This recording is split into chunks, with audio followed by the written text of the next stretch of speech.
दोस्तों, चलिए आज हम जानते हैं श्री कृष्ण के बड़े भाई दाऊ यानी बलराम जी के बारे में।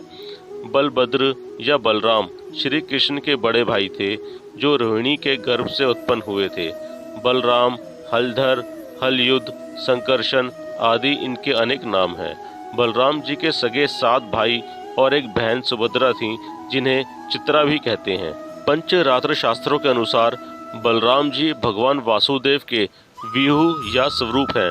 उनका जन्म यदुवंश में हुआ।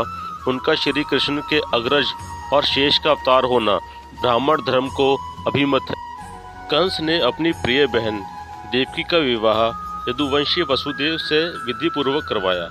जब कंस अपनी बहन देवकी को रथ में बिठाकर वसुदेव के घर ले जा रहा था, तभी आकाशवाणी हुई और उसे पता चला कि उसकी बहन का 8वां संतान ही उसे मारेगा। कंस ने अपनी बहन को कारागार में बंद कर दिया और क्रमशः 6 पुत्रों को मार दिया।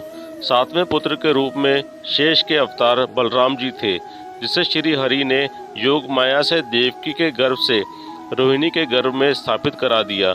8वें गर्भ में भगवान श्री कृष्ण थे। बलराम जी का ब्याह रेवत की कन्या रेवती से हुआ था। कहते हैं रेवती 21 हाथ लंबी थी और बलराम जी ने अपने हल से खींचकर उन्हें छोटी किया था। इन्हें नागराज अनंत का अवतार कहा जाता है और इनके पराक्रम की अनेक कथाएं पुराणों में वर्णित हैं। दुर्योधन और भीमसेन इनके ही शिष्य थे। बलराम बड़े कोमल प्रकृति के थे। महाभारत के संदर्भ में कहा जाता है कि जब कौरवों और पांडवों दोनों ने इन्हें अपनी तरफ से युद्ध करने का निमंत्रण दिया, तो दोनों से ही प्रेमवश इन्होंने किसी की भी तरफ से युद्ध करने से इनकार कर दिया। वह तीर्थ यात्रा को ये गदा युद्ध में निपुण थे। इसी से कई बार इन्होंने जरासंध को पराजित किया था।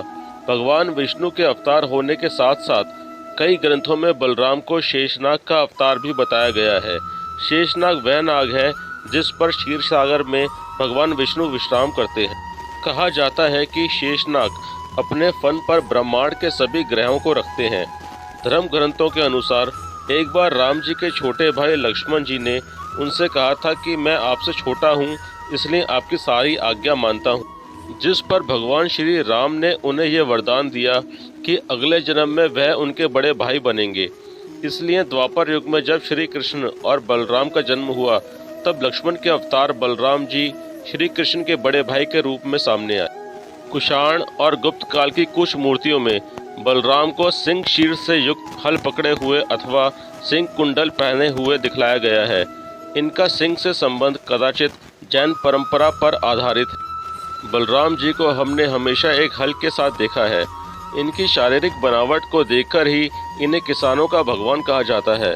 विष्णु पुराण में लिखा है कि कृषि करने वाले लोगों को बलराम की पूजा करनी चाहिए। बलराम जी को हलधर मतलब हल धारण करने वाले के रूप में भी जाना जाता है।